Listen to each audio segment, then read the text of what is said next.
Iako su dugo poricali, Luna Đogani je ipak pre određenog vremena priznala da je imala seks sa Gastuzom. Ona nije želela da ima tajne sa svojim dečkom Markom Miljkovićem, pa je prvo njemu sve ispričala pre nego što je priznala milionskom auditorijumu. Ipak, Luni sigurno nikada nije palo na pamet da će Gastuz početi da razmišlja ni manje ni više nego o njenoj suparnici Anastasiji Ražnatović. Devojke su bile dobre drugarice pre nego što su se navodno posvađale oko dečka. Sada bi mogla da se ponovi slična priča.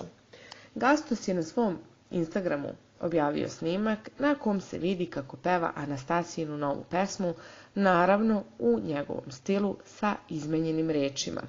Ova mala jede sarme. Moglo se čuti kako pevaši Gastuz. Ono što je dodatno privuklo pažnju jeste da je Gastuz označio Anastasiju na snimku, ali joj je poručio sledeće: izađi mi iz glave. Ako Luna sazna za ovu novonastalu ljubav, nije isključeno da će malo i da poludi od ljubomore.